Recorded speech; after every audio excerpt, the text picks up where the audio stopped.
Allô, bonjour, bien bonsoir, chers frères et sœurs à travers le monde. Euh, je vous salue dans le nom puissant de notre Seigneur et Sauveur Jésus-Christ, qui est mort pour nous et qui est ressuscité, afin de nous faire participer à cette œuvre excellente de la grâce. Que son nom soit infiniment béni et le nom de notre Dieu, qui est son Père et qui est aussi notre Père céleste. Donc, bien-aimé dans le Seigneur, je rends grâce à Dieu pour ce jour, encore une fois de plus, qu'il nous a donné, de pouvoir manifester sa puissance, manifester sa gloire à travers sa parole. Et nous ne pouvons rien faire, nous, en tant qu'enfants de Dieu, sans la parole de Dieu. La parole de Dieu, c'est le support de notre vie. Donc, frères et sœurs, je viens aujourd'hui avec un thème aujourd'hui qui est tellement banalisé dans le corps de Christ, à savoir la prière efficace. Donc, c'est un thème dont le Seigneur me donnera d'aborder, dont le Seigneur me donne d'aborder en deux étapes, deux grandes étapes. Et selon que le Seigneur me conduira, on va pouvoir étudier beaucoup des éléments à profondeur en ce qui concerne la prière efficace, ou bien comment prier efficacement. Donc, pour ce faire, nous allons commencer par une grande partie qui sera consacrée à la prière efficace. La grande partie que j'ai intitulée, autant pour moi, les préalables. Parce que bien des fois, plusieurs chrétiens, plusieurs personnes à travers le monde aiment se précipiter pour rentrer dans la prière. Donc comprenons ceci, la prière n'est pas un jeu. La prière n'est pas le terrain de jeu de qui que ce soit. Donc lorsque nous prions, il faut que nous sachions qu'il y a des préalables à respecter, il y a des préalables à remplir. Donc, et c'est déjà quoi? Prier. Donc ça, ce sont des éléments que nous allons voir. En fait, par la grâce de Dieu, que Dieu nous permettra de comprendre par la puissance de son Esprit Saint dans cet enseignement qui concerne la prière efficace, que j'ai donc scindé en deux parties, à savoir la première partie qui va justement parler des préalables.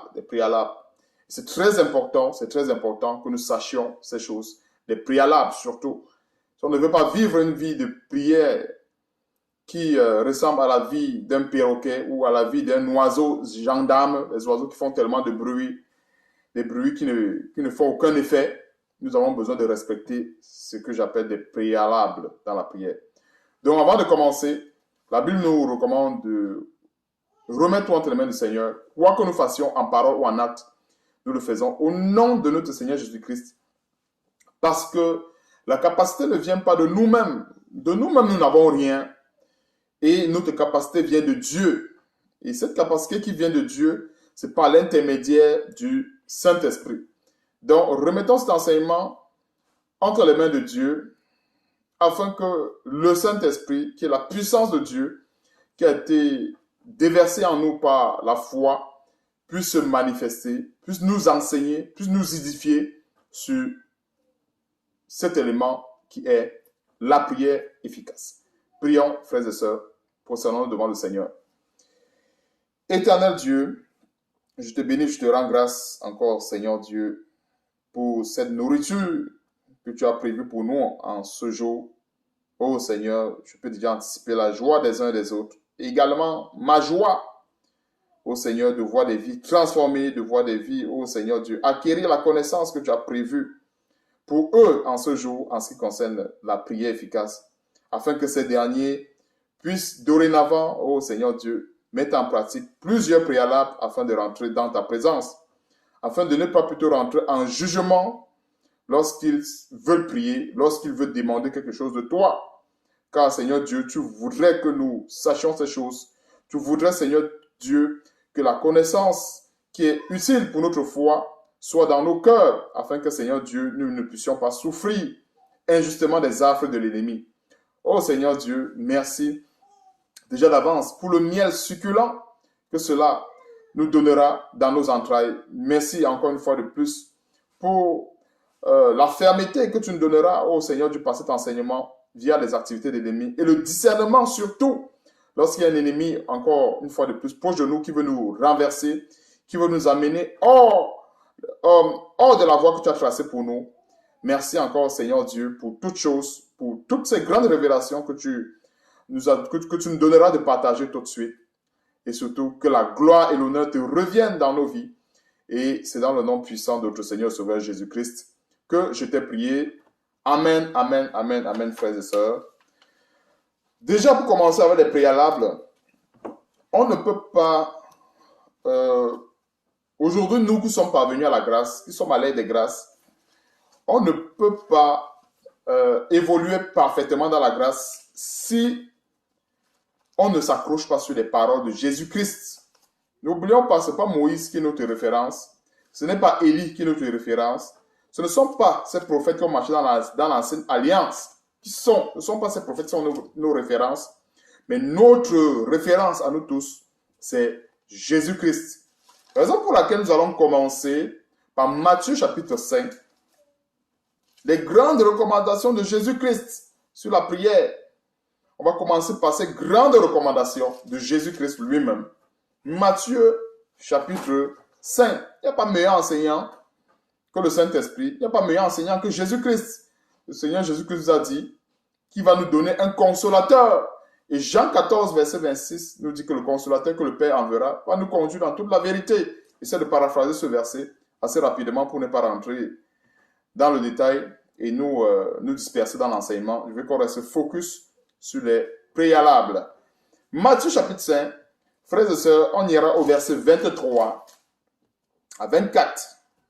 On va voir un bon préalable que le Seigneur Jésus-Christ nous a enseigné en ce qui concerne la prière, c'est-à-dire avant d'entrer.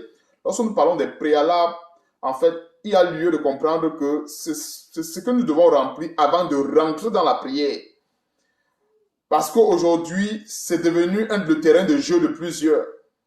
Prier, c'est demander à Dieu. On ne vient pas dans la présence de Dieu on ne vient pas n'importe comment dans la présence de Dieu. Donc, nous devons remplir ces préalables.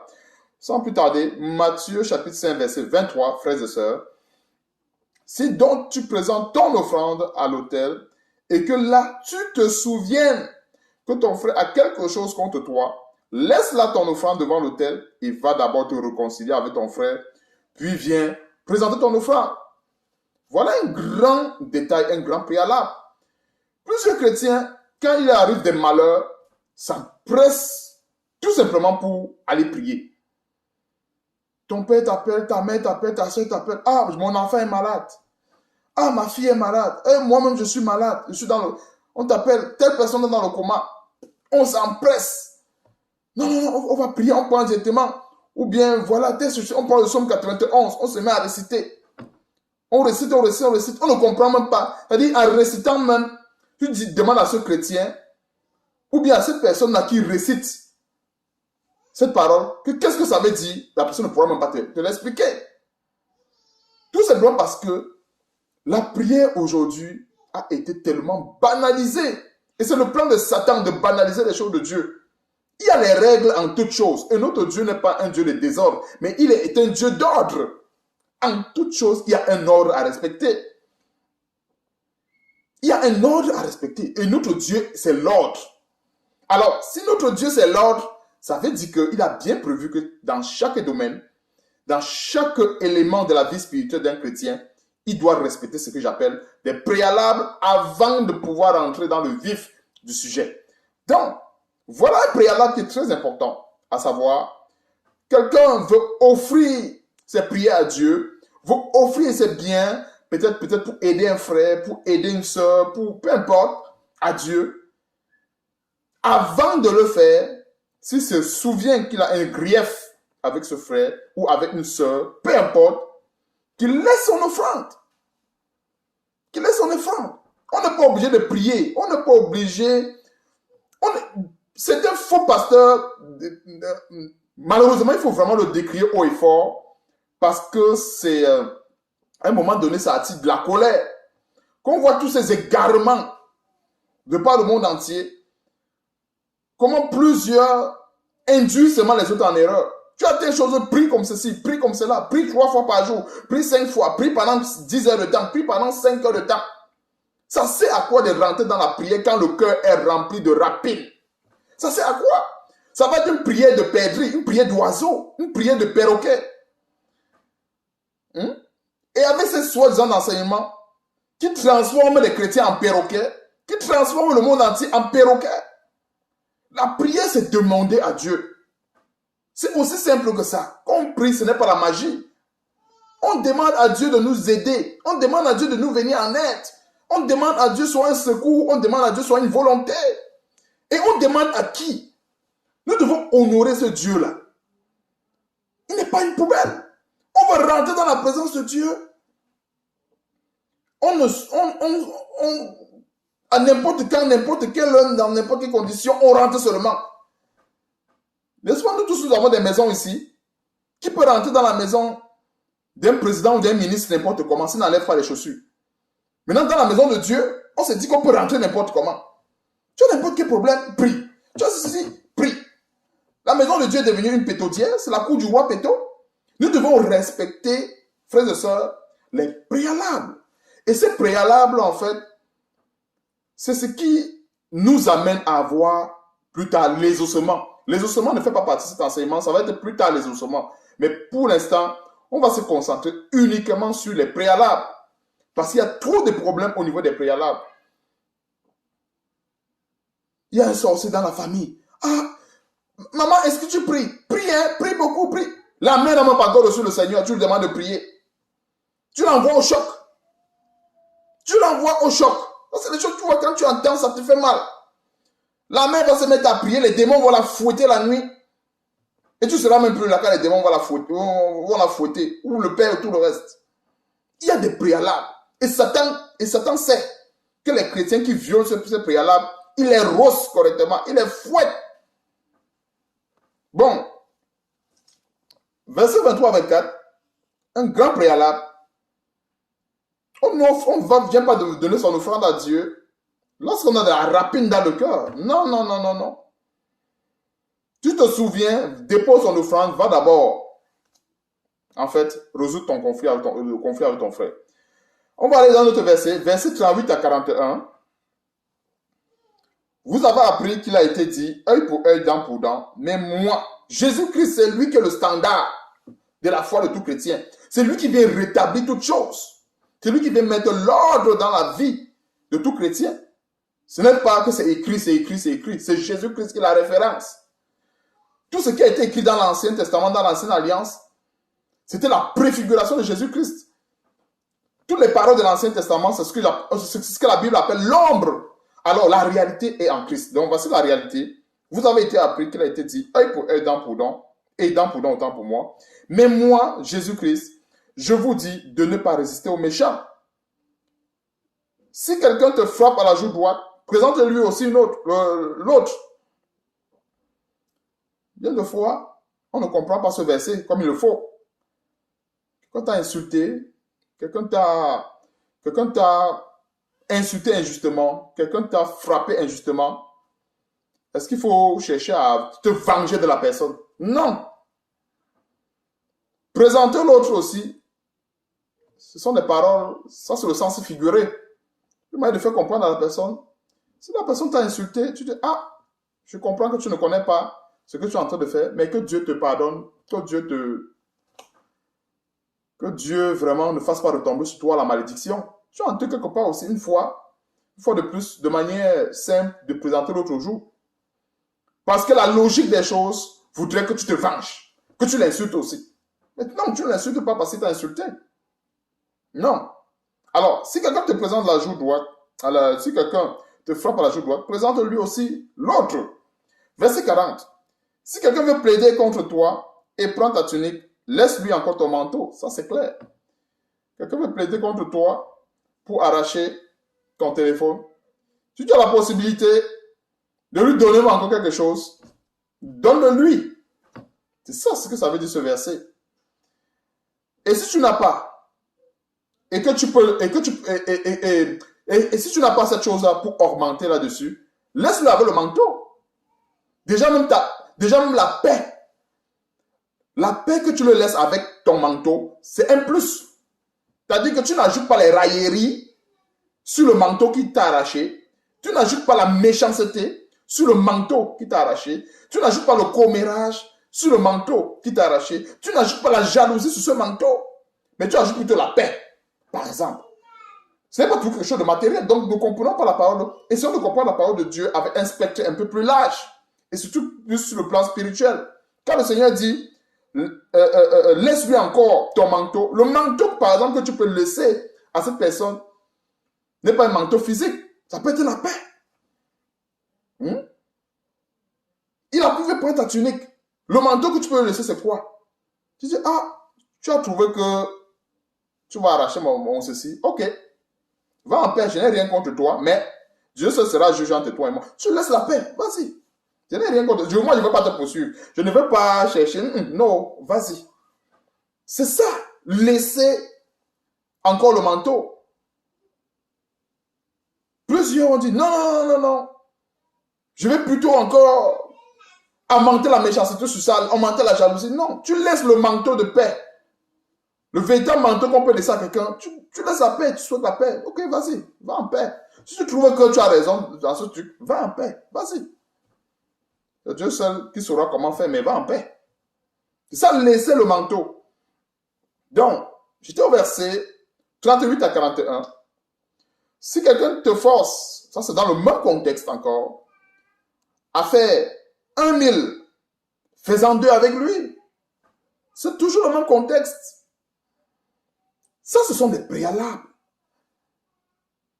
Alors, tu veux prier, tu veux jeûner.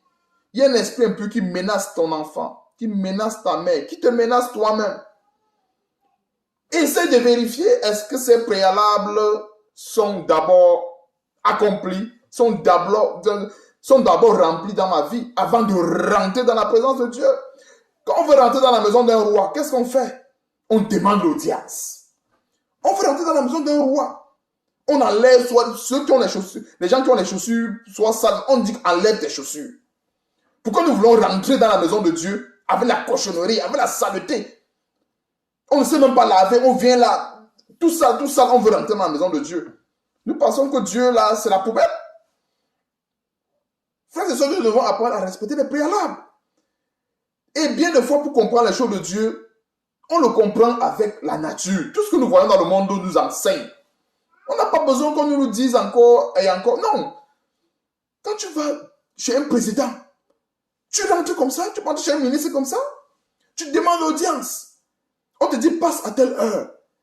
Si tu viens même sur le ministre, tu es même mal habillé, on va te dire que non, la coiffure là va changer. L'habit là, non, va enlever. Maintenant, quand ça concerne Dieu, on oublie, on pense que c'est différent quoi. Quand ça concerne Dieu, tu as tel problème, prie, on donne les versets. Il y a beaucoup de charlatans dans ce domaine. Moi, je me souviens encore, c'est un petit témoignage de ma vie, je vais donner assez rapidement, pour qu'on soit édifié aussi également.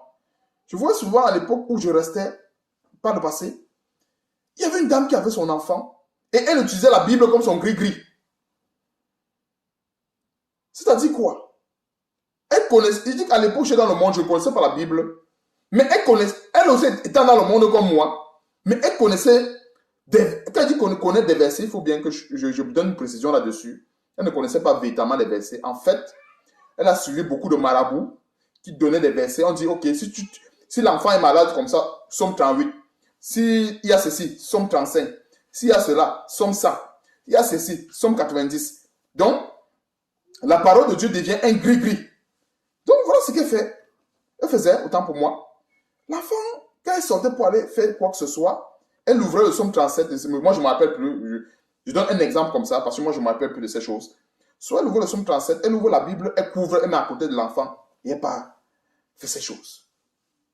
Il parle bien une païenne, elle ne connaît pas Dieu. Voilà comment est-ce qu'elle faisait. Quand je lui demandais, mais pourquoi est-ce que tu fais ça? À l'époque, je suis dans le monde, je ne connaissais pas. Tu es dans mon désordre et tout le reste.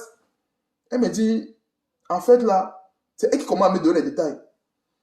On lui avait dit que quand tu fais ceci, Somme 35. On lui avait dit que quand tu fais ceci, Somme 90.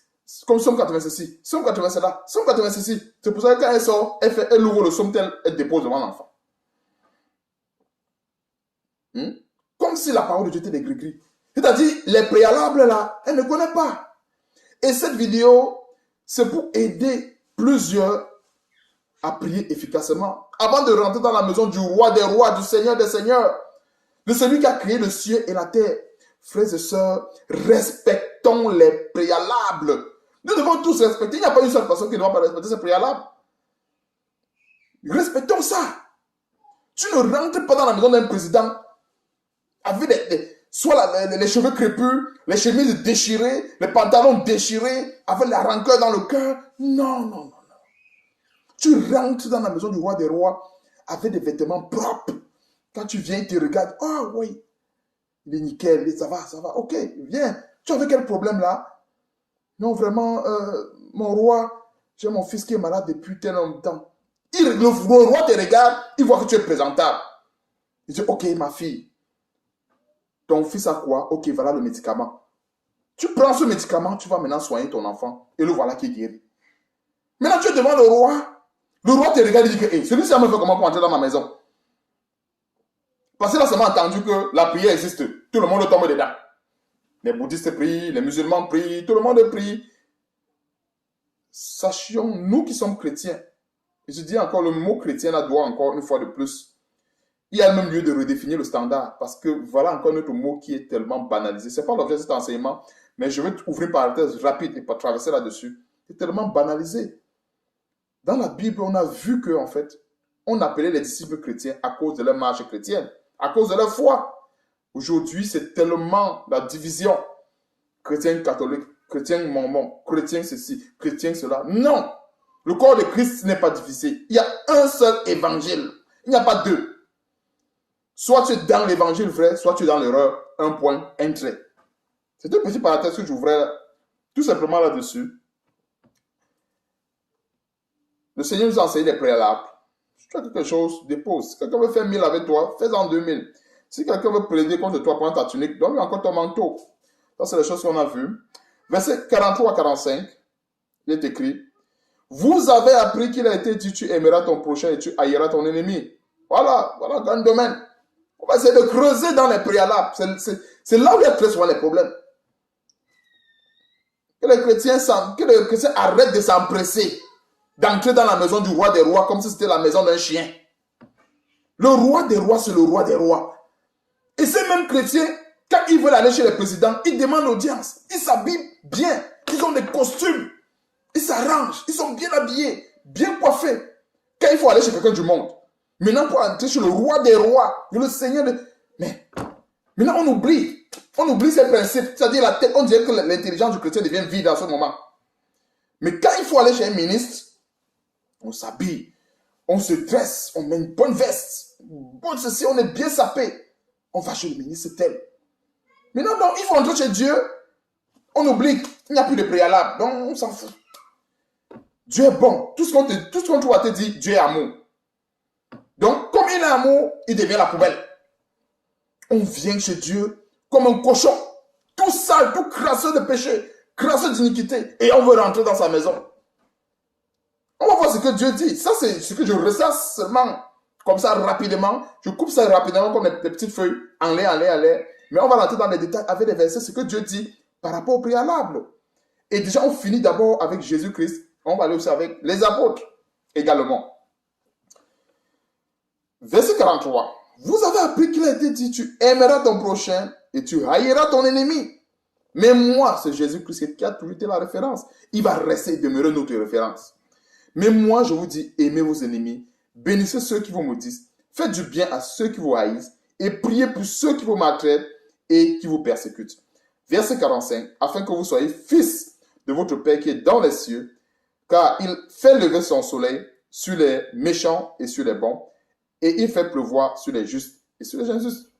Donc, ceux qui disent toujours, qui aiment réciter, qui aiment toujours brandir le verset, qui aiment toujours brandir comme bouclier, Dieu est amour, voilà encore, c'est-à-dire, Dieu n'est pas amour à tout va.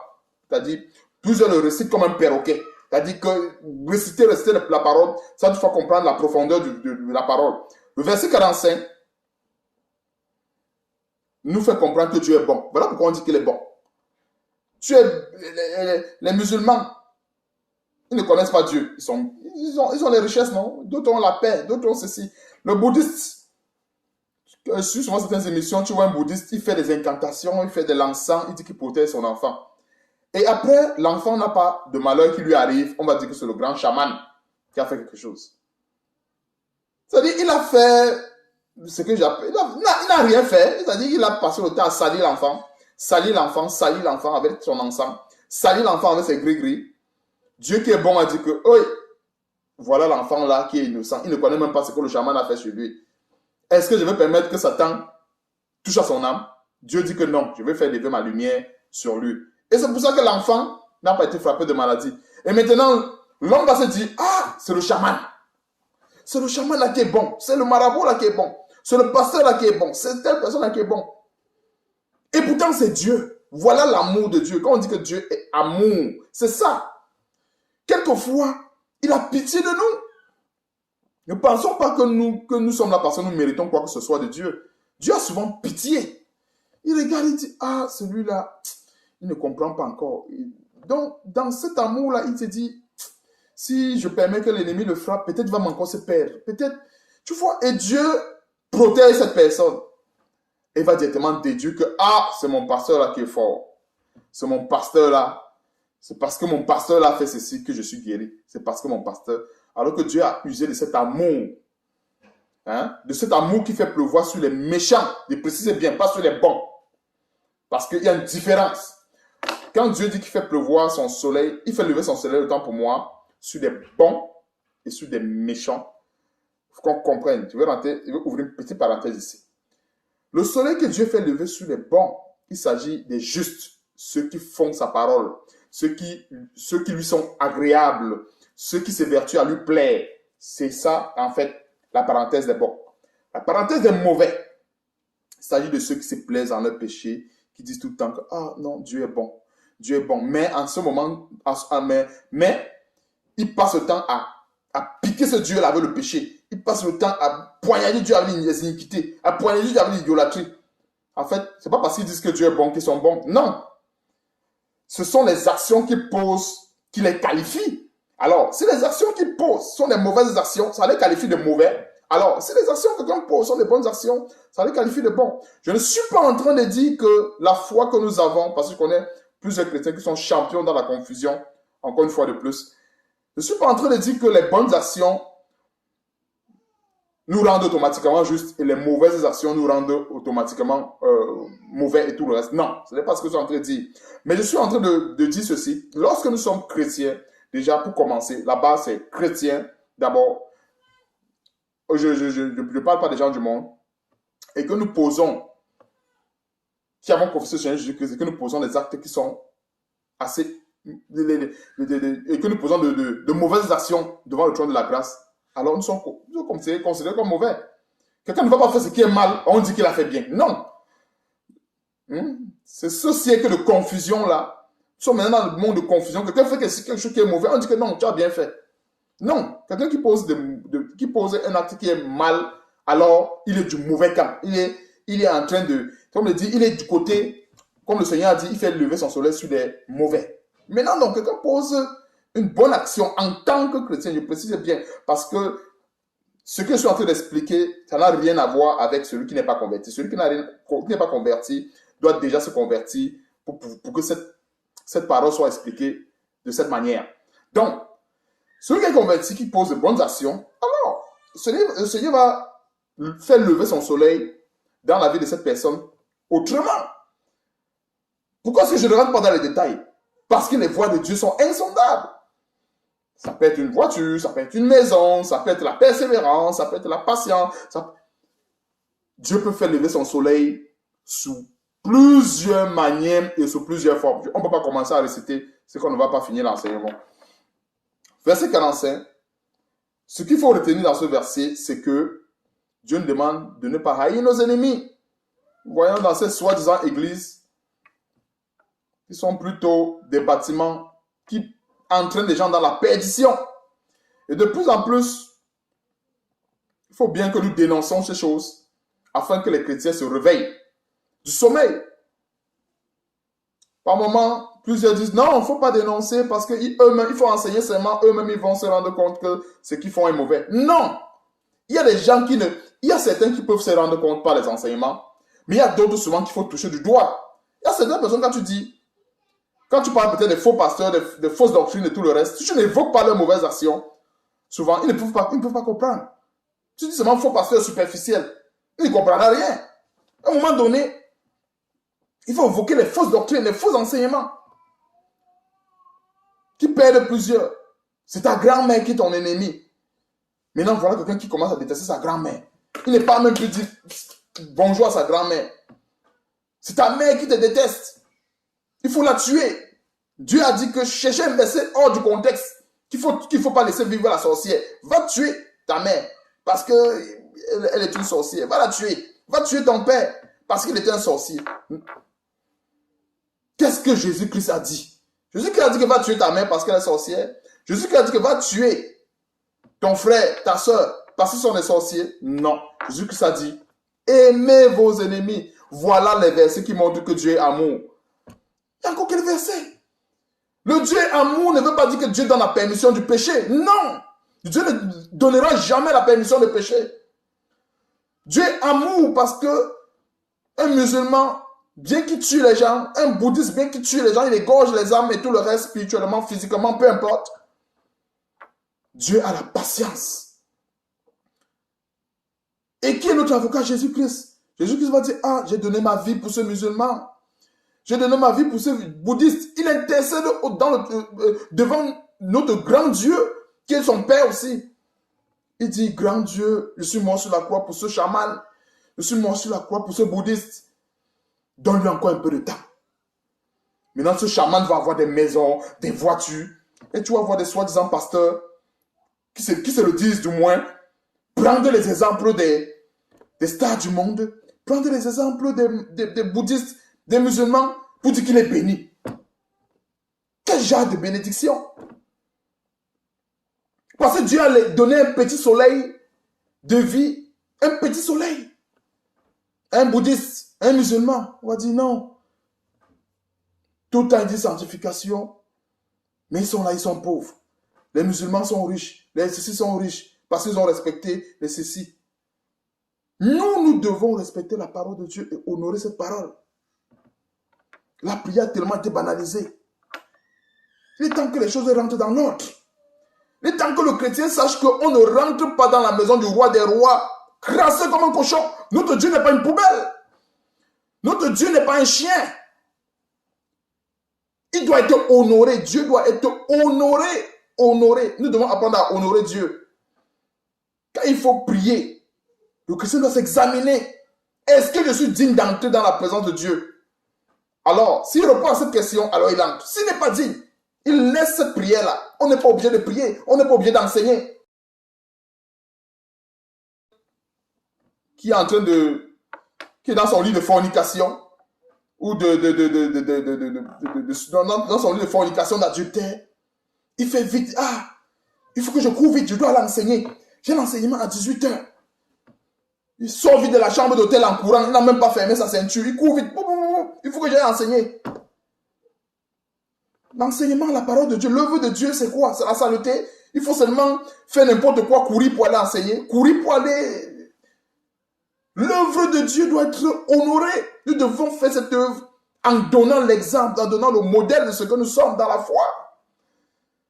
Pas aller se vautrer dans la fornication, se vautrer dans telle chose. Mais quand il s'agit de prier, on est prêt, on est chaud, on vient là, ah, il faut qu'on prie. Prions encore, prions. Après on dit, ah, il faut jeûner encore, mettre dessus. Les préalables. Nous devons apprendre à respecter des préalables. Là, on était qu'avec Jésus-Christ. Maintenant, on va aller, on n'a pas encore fini, Matthieu chapitre 6 nous a donné assez de préalables. Versets 5 à 8. Lorsque vous priez, ne soyez pas comme les hypocrites qui aiment à prier debout dans les synagogues et au coin des rues pour être vus des hommes. Je vous le dis en vérité, ils reçoivent leur récompense. Mais quand tu pries, fais quoi? Entre dans ta chambre. La prière est d'abord une relation du chrétien avec Dieu. C'est pas un désordre, comme ce qu'on voit aujourd'hui. Ah, tel est malade, il faut que je prie. Mais la même personne, s'il faut aller chez un ministre, elle se lave, elle s'habille bien. Tu viens même, tu demandes audience. Si tu es mal habillé, le gardien va te dire, rentre. On ne vient pas chez un ministre comme ça. Mais c'est chez Dieu qu'on veut venir comme un cochon. Quelqu'un vient, les péchés sont entassés, comme une montagne, entassés, entassés, entassés. Ils s'en foutent de ses péchés. Ils ne veulent pas se délivrer de ses péchés. Tout ce qui vient, Dieu est amour. Dieu, délivre-moi. Oh Dieu, ma mère est ceci, elle fait ceci. C'est quoi? C'est la bagarre? La prière a des préalables. Verset 6. Mais quand tu pries, entre dans ta chambre, ferme ta porte et prie ton Père qui est là dans le lieu secret. Et ton Père qui voit dans le secret te le rendra. Plusieurs aiment bien prier pour se faire voir. Prier dans les coins des rues. Prier. On voit qu'ils prient. La prière, c'est d'abord une question du secret. Maintenant donc, on va aller au verset également, toujours dans les préalables. Ici, on va aller un peu plus rapidement, frères et sœurs. Verset 9. Voici donc comment vous devez prier. Notre Père qui est dans les cieux, que ton nom soit sanctifié, que ton règne vienne, que ta volonté soit faite sur la terre comme au ciel. Donne-nous aujourd'hui notre pain quotidien. Pardonne-nous nos offenses comme nous pardonnons aussi à ceux qui nous sont offensés. Ne nous induis pas en tentation, mais délivre-nous du malin, car c'est à toi qu'appartiennent dans tous les siècles le règne, la puissance et la gloire. Amen.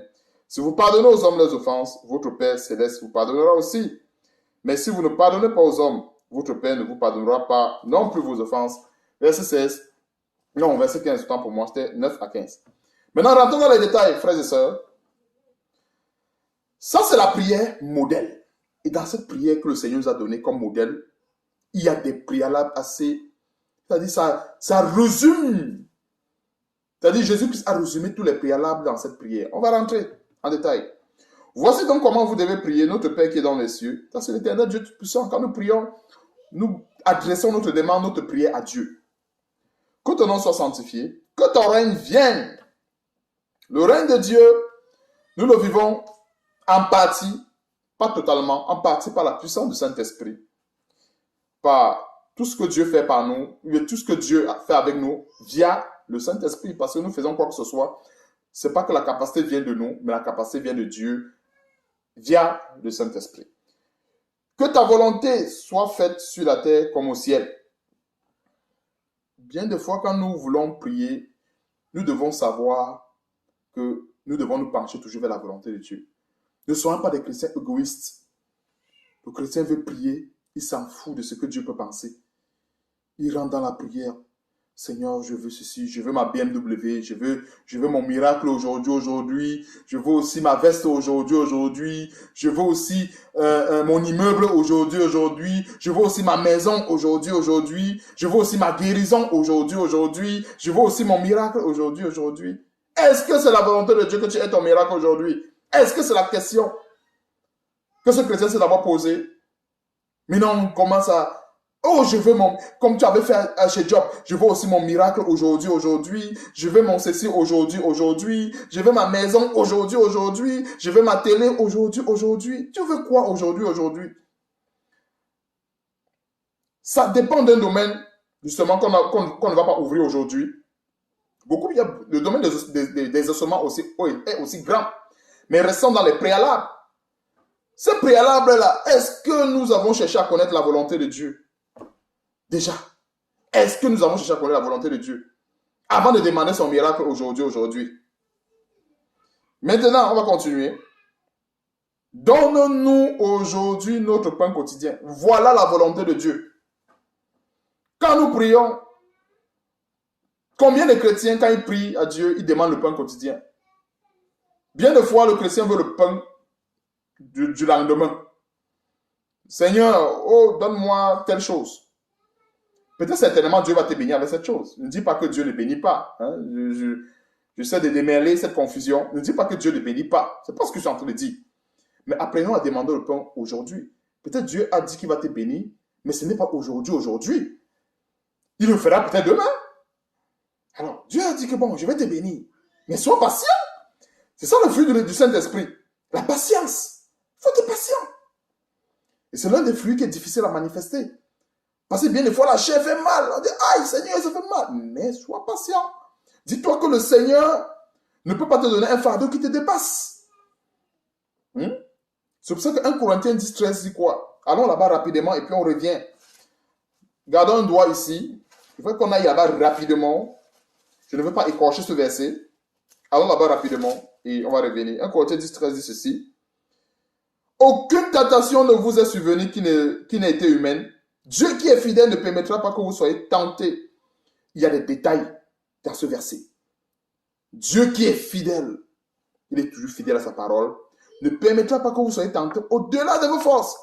Mais la tentation, mais avec la tentation, autant pour moi, ici ça c'est la tentation comme épreuve. Parce que la tentation, il y a deux volets. Il y a la tentation dans la vie d'un chrétien qui est comme épreuve, et il y a aussi une autre tentation qui peut être la résultante de nos péchés. Parce que c'est quelque chose qui faut vraiment discerner. C'est la tentation comme épreuve. Quand une tentation est une épreuve, comme le dit 1 Corinthiens 10, 13, alors Dieu donnera aussi le moyen d'en sortir. Maintenant, dans une tentation du genre, quelqu'un aime le péché, il va rester dans son péché pour vivre tout le temps les tentations. Dieu ne te donnera pas le moyen de t'en sortir parce que tu aimes ce péché. C'est-à-dire que tu aimes la tentation, tu vis dedans, tu te plais dedans. Alors tu n'auras pas le moyen de t'en sortir. Mais par contre, tu vis dans la justice, tu vis dans la piété, tu vis dans la foi, tu vis dans la crainte de Dieu, tu vis dans la repentance. Alors il y a une tentation qui survient. Alors 1 Corinthiens 10, 13 va pouvoir s'appliquer. Donc c'est une petite parenthèse pour qu'on comprenne que ce n'est pas toutes les tentations. Il y a lieu de préciser qu'il y a la tentation comme épreuve, il y a la tentation comme séduction. Quelqu'un qui aime la séduction, il vient, il reste là, il est tout le temps tenté. Ah, je suis tenté, mais tu es tenté parce que tu vas rester dans le coin, il y a les prostituées. Comment tu vas pas être tenté? Tu vas être tenté tout le temps, tu vas en boîte de nuit. En boîte de nuit, on s'habille toujours en tenue légère. Alors, si tu vas en boîte de nuit, tu vas être tenté. Tu vas être tenté, ne te gêne pas. Les femmes vont venir là-bas en caleçon, tu ne vas pas les empêcher. Tu ne vas pas aller dans un endroit de prostituée et dire que tu fuis la tentation. Non, ne te séduis pas toi-même. Ne nous séduisons pas nous-mêmes. Tu vas dans un endroit de prostituée, tu dis que c'est pour délivrer les prostituées. Tu cours le risque que c'est la prostituée qui te délivre. Tu cours le risque. Plusieurs chrétiens pensent que est-ce qu'un chrétien ne peut pas aller dans un endroit de prostituée pour délivrer une prostituée? Non. Tu ne rentres pas dans les ténèbres pour dire que tu vas faire la lumière. Tu cours le risque. Tu vas chercher la tentation. Et tu risqueras de sortir de là étant délivré. En fait, délivré à l'envers. C'est-à-dire que le peu de lumière qui aura en toi aura fui et les ténèbres auront pris la place. On ne va pas courtiser la tentation parce que 1 Corinthiens 10, 13 a dit qu'il ne va pas. Tu vois, des versets comme ça, que d'autres de tordent à l'envers. C'est-à-dire que le verset a été donné dans un contexte précis. 1 Corinthiens 10, 13. Lorsqu'une tentation est sous la forme d'une épreuve, j'essaie de donner une précision, c'est pas ce qui est écrit. Dieu va te donner la force de pouvoir sortir de cette tentation. Parce que Dieu ne veut pas que tu restes dans l'épreuve. Dieu veut que tu surmontes l'épreuve. Il te donnera donc la possibilité de pouvoir sortir de cette épreuve, qui est bien sûr la tentation. Il y avait lieu de préciser, tentation comme épreuve, tentation comme séduction. On va continuer. Pardonne-nous nos offenses comme nous pardonnons aussi à ceux qui nous ont offensés. Ne nous induis pas en tentation. Le ne nous induis pas en tentation ici, c'est la séduction. Quand nous demandons à Dieu de ne pas nous induire en tentation, de ne pas nous induire en séduction, okay, sur le plan réel dans la vie du chrétien, le chrétien doit faire aussi à son niveau de ne pas ouvrir les portes. Voilà un chrétien qui prie, Seigneur, ne m'induis pas en tentation. Oh Seigneur, délivre-moi du malin. Le même chrétien, il se retrouve en boîte de nuit, avec des filles, avec des habillements sexy, se retrouve en train de danser sur le rythme d'une musique infâme. À quoi servira cette prière? Il a prié comme un perroquet. Il a prié comme un perroquet. Il se retrouve en boîte de nuit. Le rythme de la musique, c'est coller. Le voilà qui est en train de coller sur le rythme de la musique. Il sera en train de faire quoi? Il a prié comme un perroquet. Ne nous induis pas en tentation. Ne nous induis pas dans la séduction. Ça n'a pas la même explication que ce qu'on a vu dans 1 Corinthiens 10, 13. Il ne faut pas confondre. Ce n'est pas parce que c'est écrit tentation que ça veut dire la même chose. Il y a la tentation qui est une épreuve et il y a la tentation qui est la séduction. Nous devons prier que Dieu ne nous induise pas en séduction. Mais normalement, si nous aimons Dieu, si nous faisons sa volonté, Dieu ne va pas nous livrer à ce qui va nous détruire. Donc, quand nous prions en disant, Seigneur, ne nous induis pas en séduction, c'est que nous demandons la force à Dieu de pouvoir ne pas tomber. Nous demandons la force à Dieu de pouvoir de ne pas se compromettre. Que lorsqu'il y a la séduction, bien de fois, comme je disais tantôt, la capacité ne vient pas de nous. Ça veut dire que ça peut nous échapper, charnellement parlant. Mais le Saint-Esprit qui est en nous va créer une alerte, dire que, hey frère, hey sœur, voilà la séduction. Tu vas dire, hey, c'est la séduction, je fuis. Je ne dis pas, hey, c'est la séduction. Non, Dieu m'a donné l'onction. Non, je vais aller rester à côté parce que Dieu m'a donné l'onction et la puissance, je veux pouvoir m'en sortir. Comme si le combat était devenu charnel. Le combat est spirituel, nous devons faire très attention. Et Dieu, face à l'impudicité, on ne résiste pas à l'impudicité. L'impudicité, on fuit. Tu fuis tes pieds au niveau de la tête, tu fuis. On prend les jambes à son cou. C'est une expression pour dire que tu fuis le genre que je ne sais pas. On va t'appeler lâche tout, machin. T'en fous. Tu fuis. Joseph a fui l'impudicité dans l'Ancien Testament, comme ce qu'on a vu. Il a fui, laissé même partir son vêtement. Il a dit, tu peux même... Reste même avec ça. Joseph ne s'est pas dit, non, mon Dieu est grand, mon Dieu est puissant, mon Dieu est... Mon onction, l'onction de Jésus-Christ, il a vaincu la séduction, il va dire. Pour que celui qui se le dit, il va se retrouver en train de forniquer avec la prostituée. C'est une petite parenthèse. Ne nous induis pas en tentation, mais délivre-nous du malin dans tous les siècles. Car c'est toi qui appartiens autant pour moi, frères et sœurs, dans tous les siècles, le règne, la puissance et la gloire. Amen. Verset 14. Si vous pardonnez aux hommes leurs offenses, votre Père Céleste vous pardonnera aussi. Voilà un bon préalable. Bien des fois, Seigneur, pardonne-moi. Seigneur, pardonne-moi. Je t'ai offensé. Pardonne-moi. Pardonne-moi. Mais la clé, frères et sœurs, si nous voulons avoir le pardon de Dieu, pardonnons. Si tu pardonnes à tes frères, tu pardonnes à ceux qui t'ont offensé. Je le dis, selon la parole, nous voyons selon la parole que tu n'auras même pas besoin de dire Père, pardonne-moi. Ne pensons pas que notre Dieu là, il est si injuste, il est si ignorant qu'il y a des choses qu'il ne fait pas automatiquement. Moi, je crois fermement. C'est-à-dire, non seulement en fonction de la parole de Dieu, en fonction aussi de l'expérience. Ce dont le Seigneur m'a fait voir dans sa parole, que si un chrétien pardonne aux hommes les offenses, il n'a même pas besoin de prier pour dire que Seigneur, pardonne-moi. Il n'a pas besoin. À ce moment, le chrétien prie seulement par formalité. Je ne dis pas qu'il ne faut pas prier. Je démêle encore la confusion à ce niveau. Je ne dis pas qu'il ne faut pas prier lorsqu'on a péché. Mais je dis, à ce moment, quand on a l'habitude de pardonner, la prière est tout simplement une formalité. On va prier tout simplement parce qu'il faut prier afin que l'ennemi ne trouve pas à redire. L'ennemi ne trouve pas à nous accuser. Voilà pourquoi il va falloir prier. Donc, bien des fois, nous prions parce qu'on veut marcher selon les règles de la parole de Dieu. Donc, si vous pardonnez aux hommes leurs offenses, votre Père Céleste vous pardonnera aussi. Donc, le petit point d'honneur que je disais tantôt, c'est que si on a l'habitude de pardonner aux hommes les offenses, automatiquement, le pardon est déjà avec nous. Automatiquement.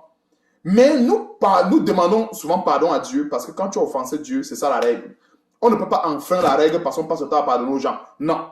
La règle reste là, la règle. Mais on est prédisposé à recevoir les bénédictions qui sont propres à cette règle parce qu'on a l'habitude de pardonner. Donc, c'est des choses qu'il ne faut pas mêler ensemble. Verset 14. Si vous pardonnez aux hommes leurs offenses, votre Père Céleste vous pardonnera aussi.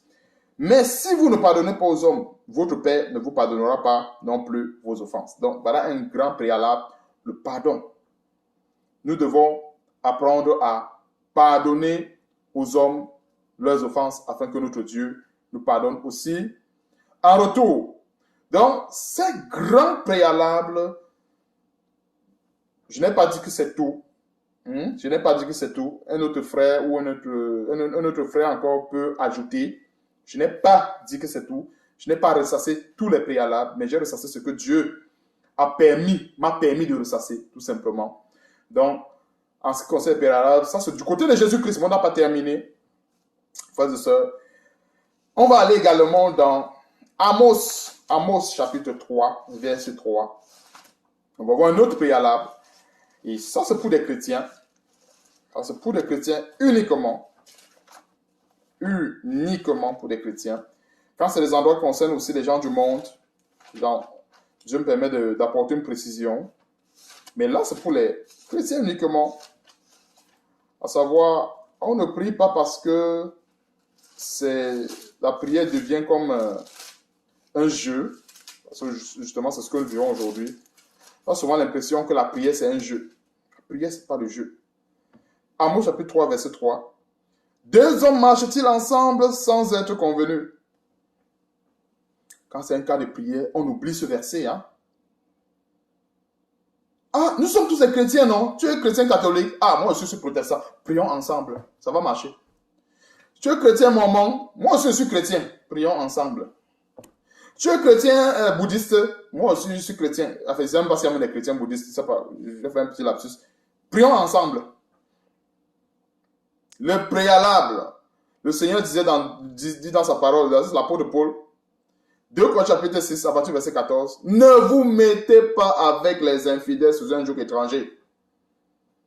Lorsqu'il faut prier, c'est quelque chose de sacré. Je vais encore rentrer dans le monde. Pour qu'on comprenne ce détail en profondeur. À l'époque, quand je suis encore dans le monde, je vois très souvent ce détail-là. Tu vois les gens qui aiment la grande vie, qui aiment les fringues, qui aiment exhiber les richesses. Ces gens-là marchent avec les pauvres. Pourquoi on pense qu'avec la parole de Dieu, ça va changer? Tu vas voir les riches, ils marchaient entre eux. C'est pourquoi? C'est une loi universelle, elle est normale. Le riche ne va pas marcher avec quelqu'un qui va dire... Le riche veut bien que quand il arrive quelque part, quand il brandit sa grosse Mercedes, l'autre brandit aussi sa part. Il brandit le champagne, l'autre brandit aussi sa part. Le riche ne va pas marcher avec un parasite, que quand il va brandir le champagne, l'autre sera seulement là pour dire, ah, donne un peu de ton champagne. Les riches en général marchent entre eux. Je ne dis pas que nous sommes... Je donne une petite parenthèse pour expliquer cette loi qui est en fait universelle, que nous voyons partout. Pour dire très souvent que quand nous voyons certaines choses dans le monde, apprenons à tirer des enseignements là-dessus. Ne pensons pas qu'avec Dieu c'est différent. Quand nous voyons certaines choses dans le monde, ne nous disons pas qu'avec Dieu c'est la poubelle. Le riche ne peut pas aller quelque part. Il traîne avec lui un crasseur. Non, non, non, non, non. Non. Bill Gates, s'il va dans une manifestation, il va s'assurer qu'il y a aussi un riche qui est aussi là comme lui.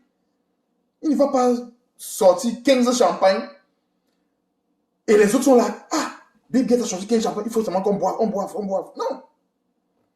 C'est ça en fait. Revenons sur le plan spirituel. C'est un petit exemple que je voulais donner à peu près sur cette loi universelle qu'on parle de marcher ensemble. Deux personnes qui ne regardent pas dans la même direction, qui n'ont pas les mêmes convictions, normalement ne doivent pas marcher ensemble. Pourquoi quand ça arrive dans le milieu chrétien, on perd la cervelle, on pense que non. Comme c'est le milieu chrétien maintenant, Dieu est amour. Dieu est amour. Voilà tous les versets que certains chrétiens perroquets savent. Dieu est amour. On oublie que Dieu n'enfreint pas. C'est pas le fait qu'on est enfant de Dieu qu'il faut enfreindre les règles. On n'enfreint pas les règles parce qu'on est chrétien. Il y a des règles qu'on ne doit pas enfreindre. Et lorsqu'on est chrétien, on se conforme aussi également à ces mêmes règles. À savoir, deux hommes ne marchent pas ensemble s'ils ne se sont pas convenus. C'est clair. Convenus sur quoi? Sur la base, pour les chrétiens se conviennent sur la base de l'évangile, sur la base de la parole de Dieu. Je ne peux pas dire que je prie. Je prie avec elle qui ne se voile pas, qui ne croit même pas. Pour elle, le voile, c'est les cheveux. Elle s'en fout. Je prie avec l'autre qui vient de sortir de son copain. Elle est sortie de chez son copain et elle est là. On va prier ensemble. Voilà un autre qui vient de sortir d'un hôtel avec une prostituée. Il est là. Tu as un musulman qui est là. Tu as un bouddhiste qui est là. Tu as ceci qui est là. Il y a tel problème. Ah, on va prier, Dieu va nous écouter. On est là, les zélés, on prie. Les machettes sortent, les gourdins sortent. De ceci, on prie. On tape les pieds au sol. Quand ça devient maintenant Dieu, on oublie la bienséance. On oublie l'ordre. On oublie que Dieu est souverain. On oublie que Dieu... Mais notre Dieu n'est pas une poubelle. Il n'est pas une poubelle. La prière n'est pas une obligation. La prière n'est pas une obligation. Si les préalables ne sont pas remplis, remplissons les préalables et rentrons dans la prière. On n'est pas obligé de prier. Plusieurs des faux pasteurs ont tellement enseigné la prière comme une obligation, obligation, obligation, obligation, obligation. Ça fait que les chrétiens, quelqu'un sort de la boîte de nuit avec l'intelligence remplie des musiques infâmes. Nous voilà à l'église. Il danse, il chante, il prie, il prophétise. Esprit d'impudicité, je chasse. Et pourtant, il dansait avec l'esprit d'impudicité hier. Esprit de mari de nuit, je chasse. Et pourtant, il a même dansé avec une fille qui était possédée d'un esprit de sirène. Il a dansé avec. Et il sort avec l'esprit de sirène. Il ne sait même pas. Il chasse quoi? Il chasse un démon qui est dans sa vie. Et maintenant, quand la personne va prier, la même nuit, au lieu que c'est une sirène qui vient, c'est au moins 15 sirènes qui vont venir. Il va se mettre à dire que, peut-être on était deux en priant. Peut-être en évoquant le nombre, en étant 100, 2000, 5000, 1 milliard, Dieu va écouter. On commence à répéter les 20 paroles. Donc il y a un détail que j'ai oublié de rester là-dessus, dans Matthieu chapitre 5. C'est un bon détail. C'est un bon détail. On a parlé de... C'est pour expliquer Amos. On disait, un bon détail. Ça, c'est pour ceux qui aiment la vérité. Ça va être un peu plus long, mais c'est le Seigneur qui le permet ainsi. Nous devons comprendre les préalables. Matthieu chapitre 5. C'est pour expliquer rapidement ce que je disais. Au verset... non, c'était quoi? Matthieu chapitre 6. Autant pour moi. Excusez-moi, frères et sœurs. En priant, ne multipliez pas de vaines paroles comme les païens qui s'imaginent qu'à force de paroles, ils seront exaucés. Ne leur ressemblez pas, car votre Père sait de quoi vous avez besoin avant que vous le lui demandiez. Excusez-moi, j'avais sauté ce verset. C'est vraiment un préalable, c'est quelque chose que nous devons comprendre. Donc, en priant, ne multipliez pas les vaines paroles. Vous voyez certains chrétiens aujourd'hui, ils prient, la sueur sort. On sort l'habit, la sueur, on revient, on prie, on tape les pieds, on cogne la tête sur le mur, on prie, on répète des vaines paroles. C'est un sujet de prière, on prie 15 fois, l'autre on prie 16 fois. L'autre vient avec des machettes, l'autre vient avec des fusils. Ça devient une pétodière. On va dire c'est ça avoir la vie de prière. Quelle vie de prière? La vie de désordre. On répète des vaines paroles. C'est quoi une vaine parole? Une parole vide de sens est une vaine parole. Je répète une parole que je ne comprends même pas le sens. Alors, je suis en train de faire quoi? J'ai pris l'exemple de quelqu'un qui sort de forniquer. Il est rentré avec un esprit de sirène et tout le reste. Mais le voilà qui dit feu sur l'esprit de sirène. Il ne sait même pas qu'il envoie le feu sur lui. Il ne sait pas. Il a pris l'étonné que la nuit, au lieu que c'est une sirène qui vient comme d'habitude, une sirène qui arrive dans son rêve comme d'habitude, c'est 20, c'est 30 sirènes qui arrivent. 40, 50, 100 sirènes. Parce qu'il pensait que, quand on parle de prière, ça devient la magie. C'est pas la magie. Il y a des préalables à remplir. Il envoie le feu sur la sirène, il ne sait même pas qu'il envoie le feu sur lui. L'esprit de sirène qui est sur lui. Et l'esprit de Mami Wata est dans sa vie, il ne sait même pas. Il envoie le feu.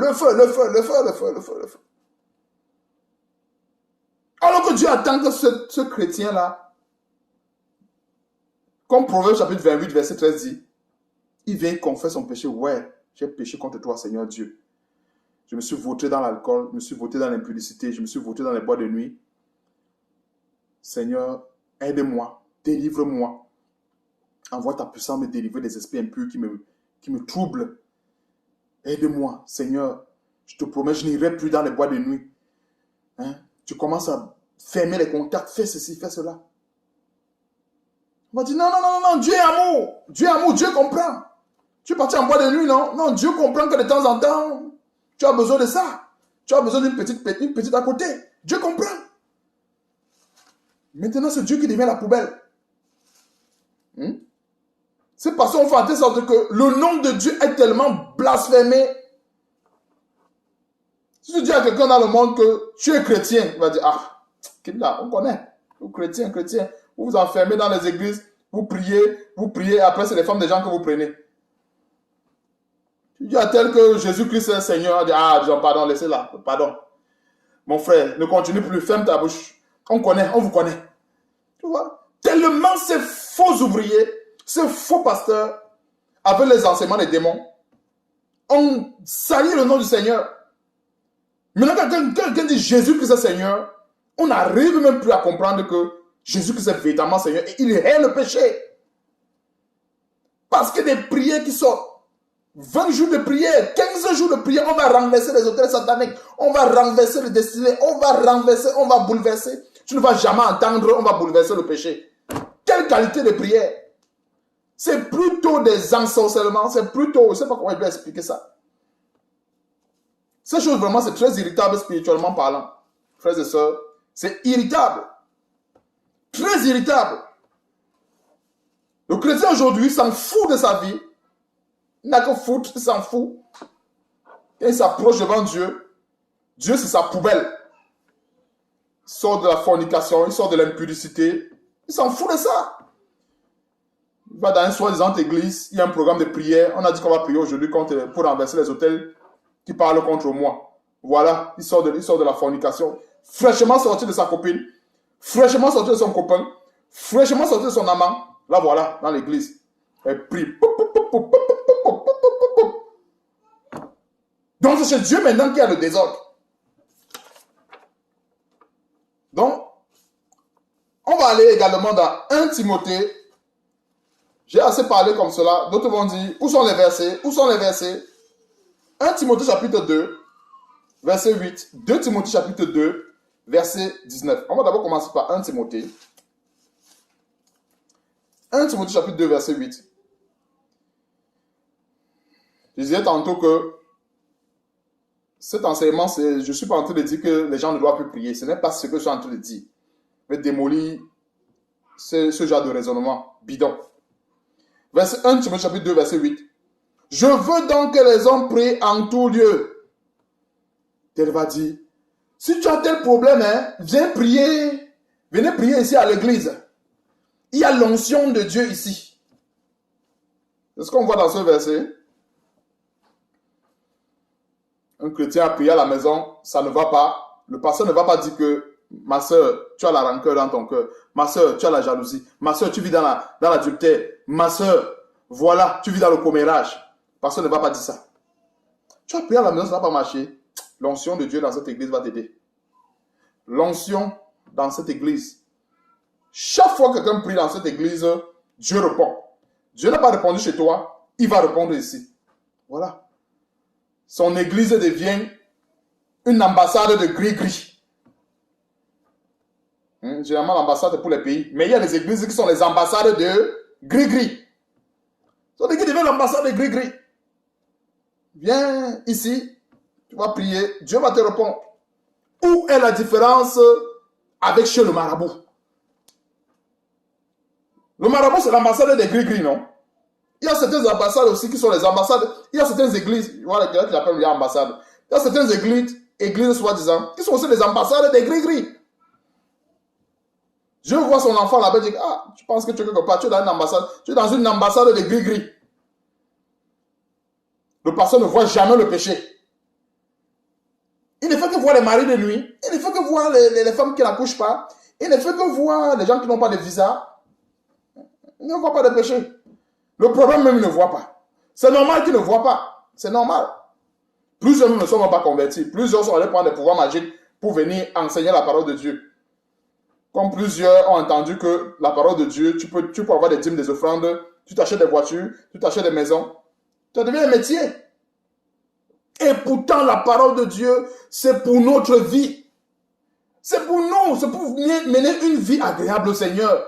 La parole de Dieu, ce n'est pas pour s'enrichir. On ne s'enrichit pas, on ne fait pas du lucre avec la parole de Dieu. On apprend à vivre une vie agréable au Seigneur. C'est pour ça que nous avons besoin de comprendre les préalables.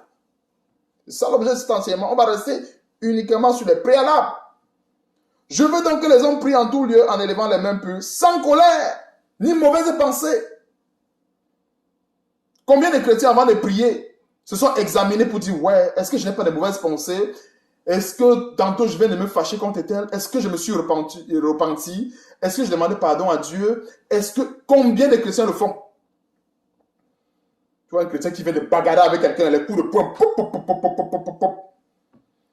Il a même arrêté vite la bagarre. Parce que l'église, c'est à 18h. Il a arrêté vite la bagarre. Voilà qui vient à l'église, soi-disant. Le pasteur distribue les sommes comme les gris-gris. Un nouveau nom même, c'est l'ambassade des gris-gris. Il distribue les sommes comme les gris-gris. Prie avec ça, prie avec ça, prie avec ça, prie avec ça, prie avec ça. La parole de Dieu est devenue un gris-gris. Quelqu'un ne connaît pas le Seigneur, prie avec tes sommes. Une fois, j'avais demandé à mon petit frère, une petite parenthèse encore, ceci va aider beaucoup de personnes qui n'ont pas encore reçu le Seigneur. Il me dit, je lui ai dit, tu demandes souvent au Seigneur de t'aider à le chercher, ainsi de suite, de chercher sa parole, chercher sa volonté et tout le reste. Demande au Seigneur vraiment qui t'aide dans ta vie et tout le reste. Il me dit, Achille, je prie. Oui, j'étais dans un groupe là, on a donné le Somme 91 et tout le reste. Wonderful. Tu comprends le Somme 91? Il ne comprenait pas. Il y a combien de personnes qui prient sans comprendre les versets bibliques? Ne donnons pas l'avantage à Satan. Tu prononces un verset que tu écorches tous les jours. Satan va te rosser. Il ne comprenait pas la profondeur, du moins la portée du Somme 91. J'ai dit, je ne veux pas te lire tout le Somme. Je ne veux pas réciter en perroquet. Ça, c'est rien. Commence par le premier verset. 2 versets, c'est suffisant. La Bible dit que le Somme 91 commence en disant ceci. Celui qui demeure sous l'abri du Très-Haut. J'ai dit, mais toi, tu es où? Il ne savait même pas. Celui qui demeure sous l'abri du Très-Haut. Mais tu es où? Ne lis pas la suite. 10 000, 1000 machins à ta droite. Le Seigneur va faire ceci. Non. Ça, moi, j'appelle ça réciter en perroquet. Verset 1. Il dit bien, Somme 91, verset 1. Celui qui demeure sous l'abri du Très-Haut. J'ai dit, mais tu es où? Tu es sous l'abri du Très-Haut. C'était clos.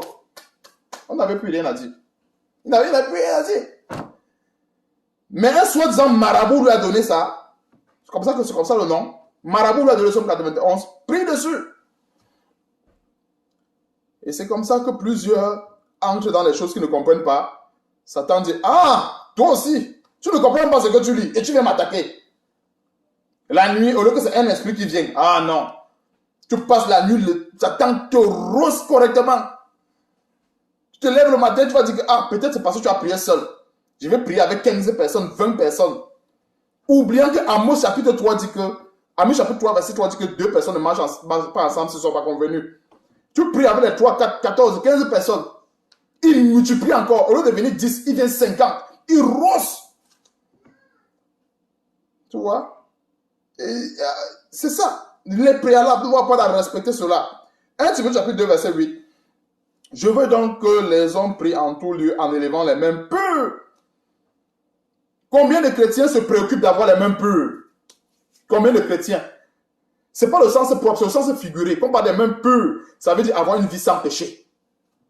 Avoir une vie sans péché ne veut pas dire ne plus pécher. Je précise encore. Avoir une vie sans péché ne veut pas dire ne plus pécher. Mais si tu as péché, demande pardon à Dieu. Demande à Dieu de te laver de tes péchés, tes iniquités, avant d'entrer chez lui. Tu n'entres pas avec la poubelle de péché.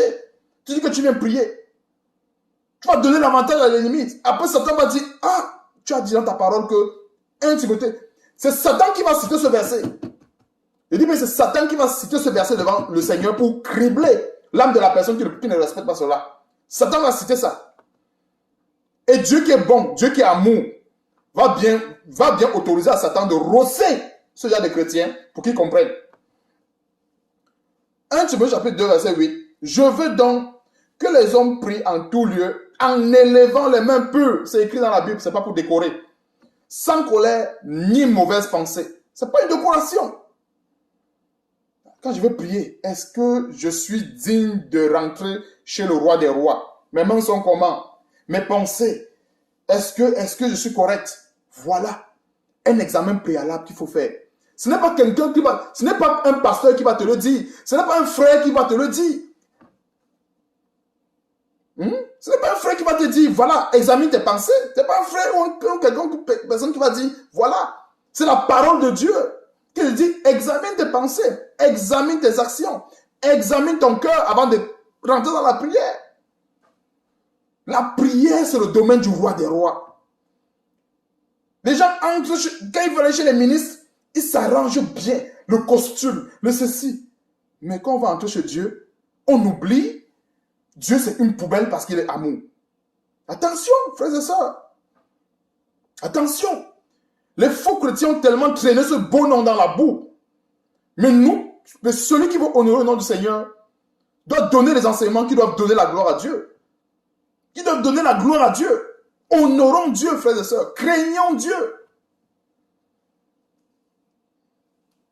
Ne brandissons pas le verset Dieu est amour pour venir devant sa face avec la colère, les mauvaises pensées, pensant qu'on va avoir des ossements.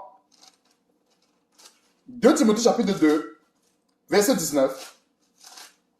C'est encore le même verset. 2 Timothée chapitre 2, verset 19.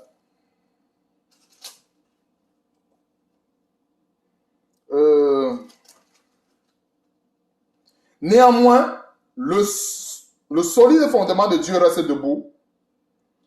Le fondement de la parole de Dieu ne sera point ébranlé. Ces faux pasteurs peuvent enseigner n'importe quoi. Ils peuvent faire ce qu'ils veulent. C'est leur problème. Néanmoins, le solide fondement de Dieu reste debout. Malgré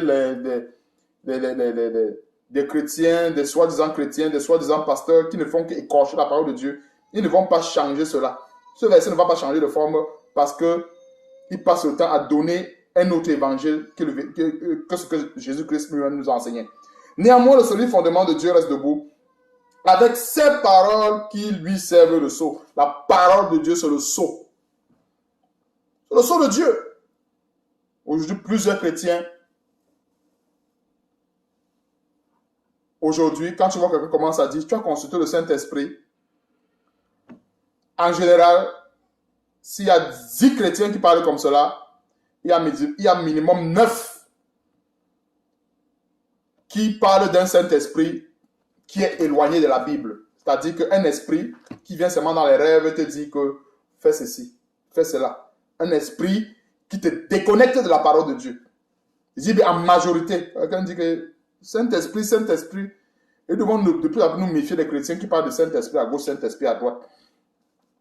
La Bible dit qu'il faut marcher selon l'esprit. Mais l'esprit, là, c'est quoi? C'est la parole de Dieu. C'est aussi simple que ça.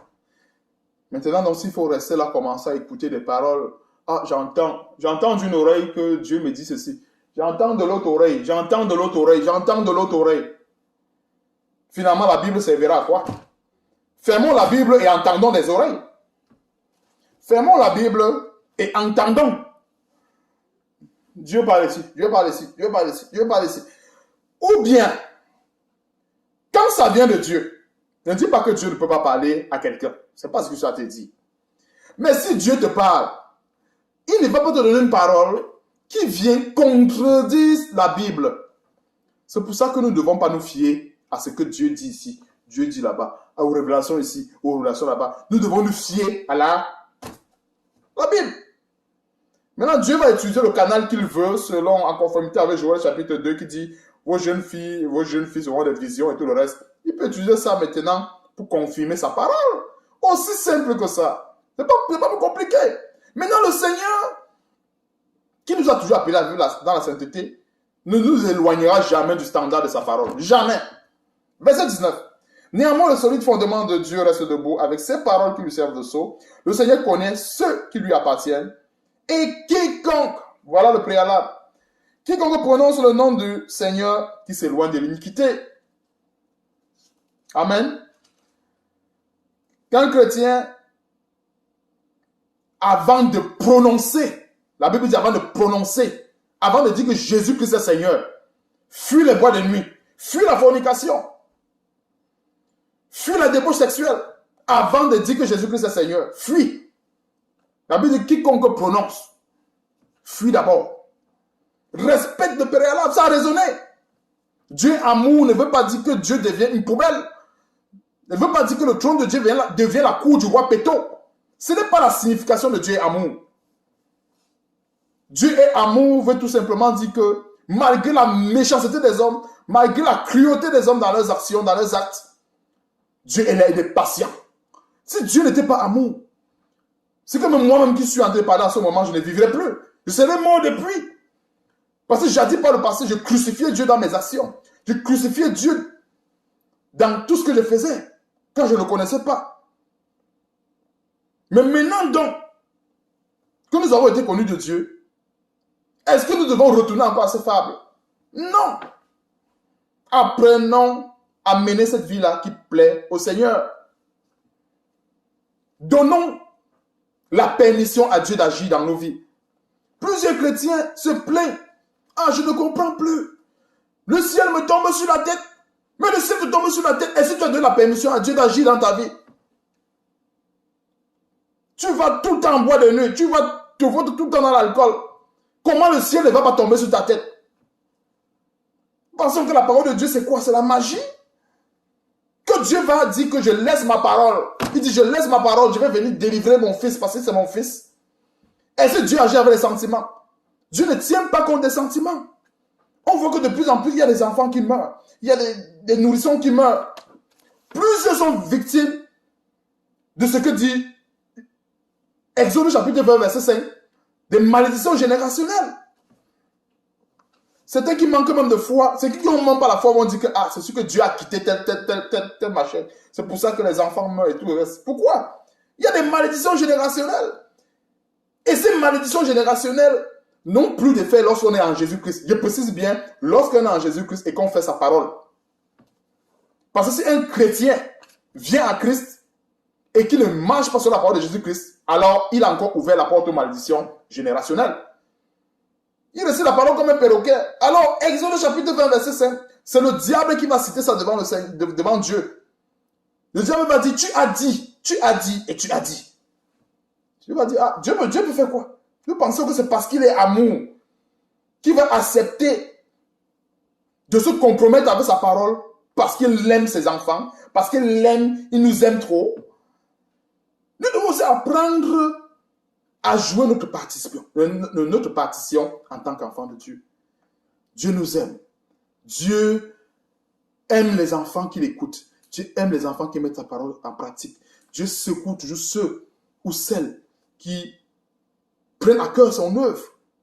Dieu n'a jamais changé à ce qui concerne ce point. Mais n'abusons pas de l'amour de Dieu. N'abusons pas de la patience de Dieu. Dieu est amour, ça ne veut pas dire qu'il aime le péché. Dieu est amour, ça veut tout simplement dire que malgré que tu pêches, malgré que tu fais ceci, le Seigneur Jésus-Christ n'est pas encore revenu. Parce que s'il revient, c'est fini. C'est fini, il n'y aura plus rien à faire.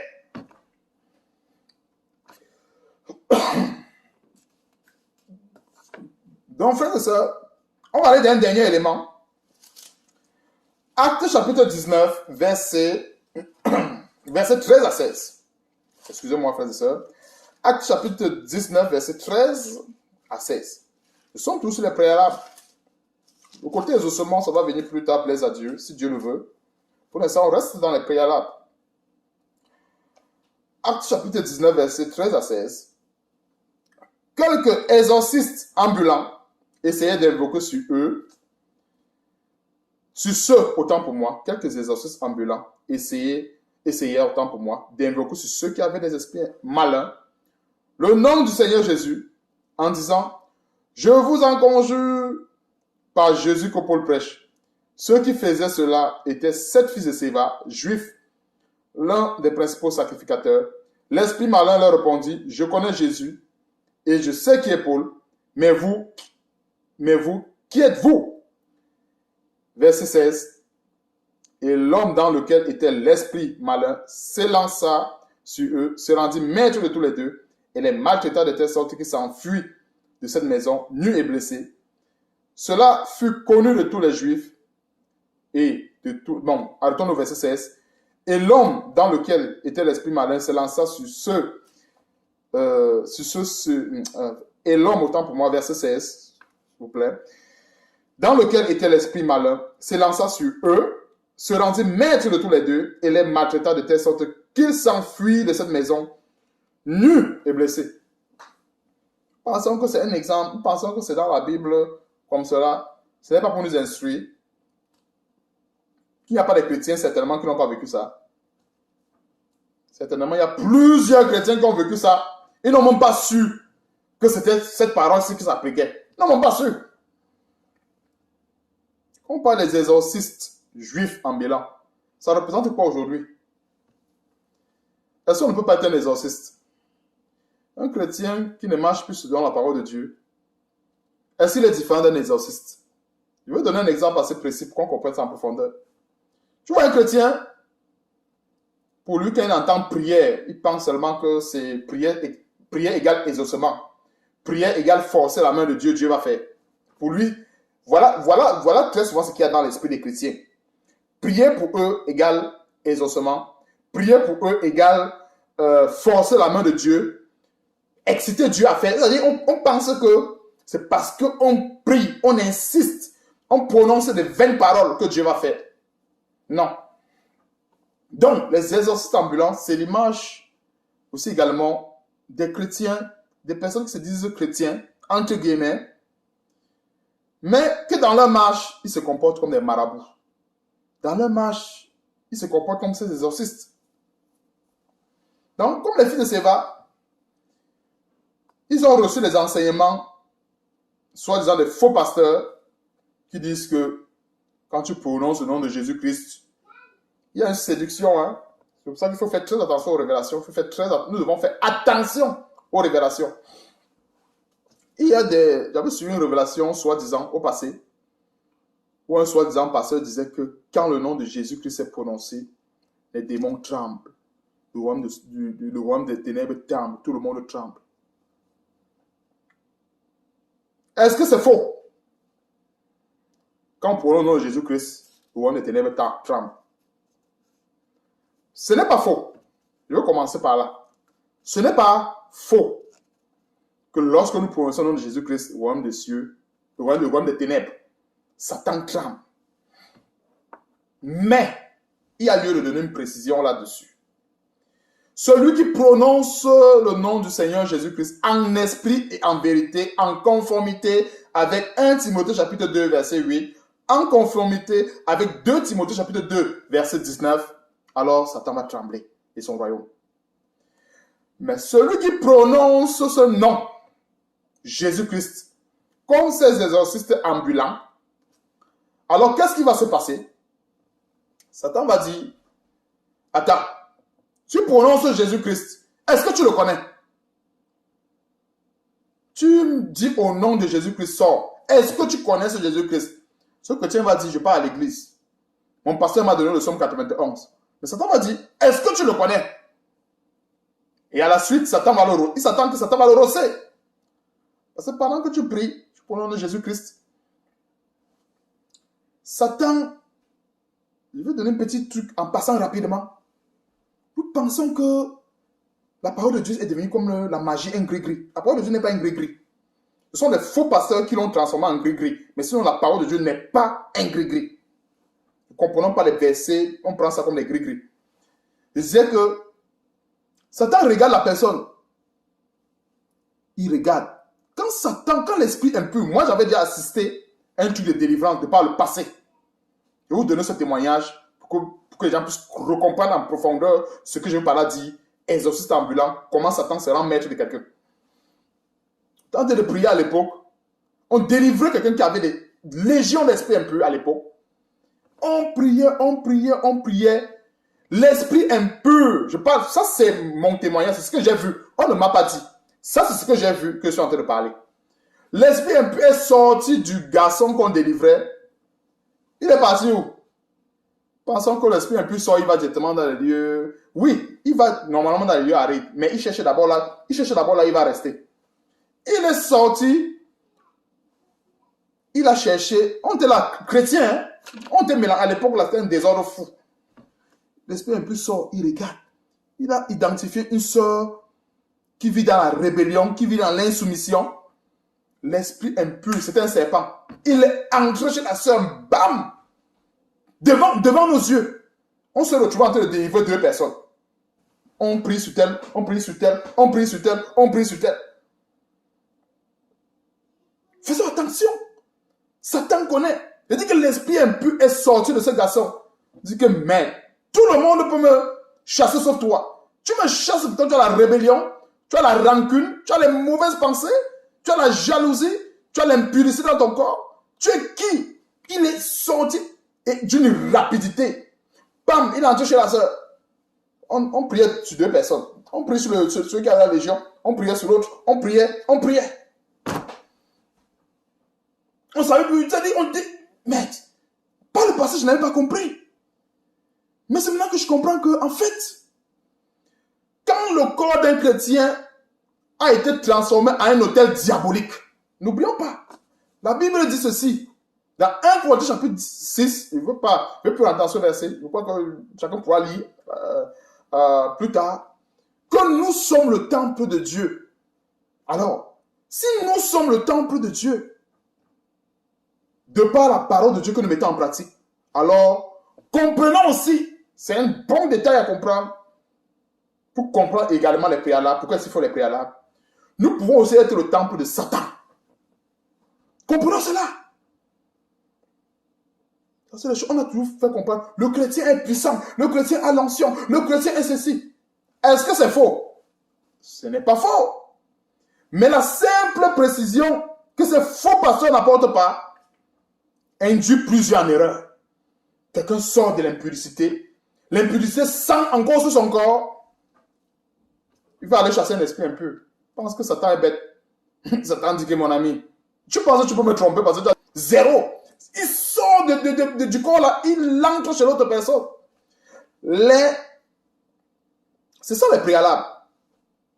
Les préalables nous permettent tout simplement de ne pas arriver, enfin, bien de ne pas nous permet tout simplement de ne pas tomber dans ce genre d'égarement. Donc, frères et sœurs, c'est ici que je termine. Ça a été un peu plus long que prévu, mais quand le Seigneur nous conduit en toutes choses, le Seigneur connaît certainement le cœur de ceux qui vont écouter, connaît certainement le cœur de ceux qui vont recevoir l'enseignement. Dieu a bien voulu ceci, qu'il y ait assez de détails. Et comprenons ceci, la parole de Dieu n'est pas un gris-gris. La parole de Dieu n'est pas un gris-gris. La parole de Dieu, elle doit être mise en pratique comme il faut. Pour que nous continuions à rester dans la bénédiction, pour que nous continuions à rester dans la volonté de Dieu, pour que nous continuions à avoir accès au trône de la grâce, nous devons respecter ce qu'on a vu aujourd'hui, les préalables. Frères et sœurs, ne nous empressons plus. À grand-mère t'appelle au village, je suis malade. Toi, sœur, toi, frère, tu t'empresses. Esprit de tel sort, esprit de tel sort, esprit de tel sort, esprit de tel sort. Est-ce qu'il ne faut pas prier pour les gens? La Bible dit qu'il faut prier pour tout homme. Mais pendant que nous prions, apprenons à associer l'objet de la prière avec ce que le Seigneur nous a enseigné. Recherchons toujours la volonté de Dieu quand nous prions. Ne prions pas parce qu'on est conduit par des émotions, parce qu'on veut faire ceci. Il y a bien des personnes, ils sont champions pour nous calomnier, mais quand il y a quelqu'un qui est malade, ils nous appellent. C'est-à-dire, ils nous prennent comme des marabouts. On t'appelle à ce moment, prie, ma mère est malade, prie. Oh, quand tu enseignes, quand tu envoies les enseignements, la personne ne lit jamais. Elle ne lit jamais. Mais maintenant, donc, quand il y a un cas, c'est toi qu'on appelle. Maintenant, donc, où est la différence entre toi, mon frère, ma soeur et un marabout? On va chez le marabout lorsqu'on a mal. On va chez le marabout lorsqu'on a un problème. Mais maintenant, donc, est-ce qu'on aime le marabout? Personne n'aime le marabout. Plusieurs personnes disent, ah, je n'aime pas les marabouts, hein. Je n'aime pas les marabouts. Moins de tête, et va en cachette chez le marabout. Donc, cet enseignement surtout, est là pour faire de nous de véritables soldats de Christ. Pas des soldats de Satan, des véritables soldats de Christ. Et que notre corps, qui est le temple du Saint-Esprit, soit préservé comme tel. Alors, si la Bible dit que le corps est le temple du Saint-Esprit, alors tournons ce verset. Ça veut dire qu'il peut aussi également être le temple du diable. Je vais montrer un exemple. Comment est-ce qu'un chrétien qui entretient son corps comme le temple du diable, le démon sort d'un autre corps qui est possédé, il entre dans ce corps-là parce qu'il voit ce qui lui convient. Et l'autre chose aussi, pendant que nous prions, assurons-nous que dans nos vies, il n'y a rien qui nous identifie au diable. Assurons-nous. Une soeur qui prie contre l'esprit de Mami Wata, mais sur sa tête, elle a les cheveux de l'Inde. Or, cette personne de qui elle a acheté la chevelure avait un esprit de Mami Wata. Elle a pris ses cheveux, elle a mis sur sa tête. Mais elle va chez son pasteur soi-disant. Le pasteur programme un jeûne de 100 jours, 150 jours. Et quand l'esprit impur ne part pas, le pasteur ne lui dit pas enlève ta perruque, enlève tes faux cheveux sur la tête. Le faux pasteur ne va pas lui dire ça. Le faux pasteur va plutôt reprogrammer les autres jours. C'est-à-dire, il va perpétuer la bêtise. Ce que j'appelle la bêtise. Et voilà cette sœur-là qui devient dépendante spirituellement du pasteur. Après le pasteur, quand ça ne va pas aller, il va progresser. Il va progresser. Il va commencer à dire, sœur, tu es tellement possédé, comme certains pasteurs impudiques, entre avec ce qu'on appelle l'onction supérieure. Je ne veux pas entrer dans ce détail parce que vraiment, c'est des choses vraiment qui font tellement mal. Ça, c'est des expériences que j'ai vécues dans ma propre vie spirituelle. Donc, quand je dénonce cela avec la force aujourd'hui, c'est parce que j'ai vécu cela et ça fait mal. Ces soi-disant faux pasteurs, quand ils ont essayé tout, ça n'a pas marché. Au lieu de dire enlève la fausse perruque que tu as sur la tête qui t'amène dans les esprits de Mami Wata, il va commencer à dire je vais te donner l'onction supérieure, viens me trouver à l'hôtel, on sait ce qui va se passer. Oui, il commence à dire voilà, cet esprit-là est venu se cacher ici, va dans ton corps. Ici, il montre une partie impudique pour exciter la sœur. Et voilà la sœur qui devient directement sa part de femme. C'est-à-dire, il vient ajouter encore les démons à ce que la sœur avait. C'est-à-dire, la sœur avait un démon, il vient ajouter encore un autre démon encore à ce que la sœur avait à cause de sa fausse chevelure et de ses faux artifices de beauté. Comme elle ne veut pas se débarrasser de ça, voilà sa punition. Elle va de pasteur en pasteur, elle finit dans le lit de tel pasteur, elle tombe dans le lit de l'autre, ainsi de suite, ainsi de suite. Et pourtant, le problème, peut-être, je n'ai pas dit que ça se situe toujours. J'ai donné quelque chose de général. Il y a ça qui peut être une porte. Peut-être la sœur aussi, elle est très rancunière. La sœur aussi, elle est tellement dans la jalousie, le commérage. Voilà, il y a assez de portes. C'est pour ça que nous devons comprendre ces affaires de préalable. Donc, comme je dis, ce détail, certainement, a été donné pour quelqu'un, mais pour une personne quelque part, qui va comprendre cela afin de se tourner vers Dieu. Ce n'est pas pour se tourner vers quelqu'un. Tourne-toi vers Dieu, demande à Dieu de purifier ton cœur, de purifier ta vie, de te montrer des choses. Pourquoi ne demandons pas nous ça à Dieu? Seigneur, montre-moi ce qui m'empêche de te servir efficacement. Montre-moi. Ne rentre pas dans la présence de Dieu avec un gourdin, une machette. C'est quoi? C'est la bagarre? Montre-moi, Seigneur Dieu, ce qui m'empêche de te servir. Montre-moi. Ce n'est pas un ring de boxe. Tu vois cette vidéo, tu vois une femme, elle est comme ça. Elle calcule l'ennemi, elle donne l'hypercute, elle se baisse. C'est quoi? C'est quoi? C'est la parole. Il y a des préalables. Et ces faux pasteurs ont transformé les chrétiens en des boxeurs, eux-mêmes étant des boxeurs et des karatékas. Ça, c'est mieux que calculer les situations. Frères et sœurs, ça fait mal. Ça fait terriblement mal. Comment la parole de Dieu est tellement écornée, tellement écrabouillée. La parole de Dieu est tellement écrabouillée. Et pourtant, Dieu nous a donné des principes assez simples, assez doux, assez clairs. On n'a même pas besoin de prier 5 heures de temps.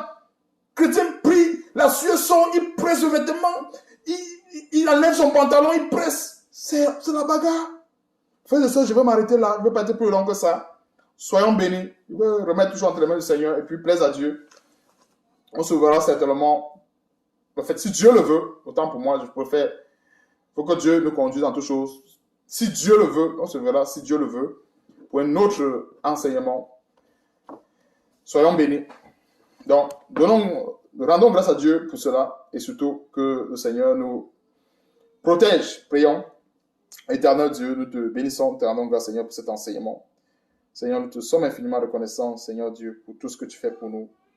Oh Seigneur, je te suis infiniment reconnaissant pour toute la profondeur que tu nous as donnée de comprendre dans ces enseignements. Oh Seigneur, je te prie d'avance, Seigneur, pour les personnes qui vont écouter cela. Que toute personne, Seigneur Dieu, qui écoutera cet enseignement et qui a un esprit impur dans son corps, Seigneur Dieu, que de par cette parole, de par la puissance qui est attachée, Seigneur Dieu, si cette personne croit réellement en cela, ou réellement en toi, Seigneur Dieu, qu'elle soit délivrée de ces esprits impurs, qu'elle soit délivrée, oh Seigneur Dieu, de ces esprits de pasteurs qui envoûtent davantage les chrétiens de par le monde. Merci encore, Seigneur, de nous donner la force, de nous donner encore une fois de plus l'occasion de pouvoir enseigner ces choses comme il se doit. Et surtout, que la gloire et l'honneur te reviennent toujours dans nos vies. Et c'est dans le nom puissant merveilleux de ton Seigneur Sauveur Jésus-Christ que je t'ai prié. Amen. Bye bye, frères et sœurs.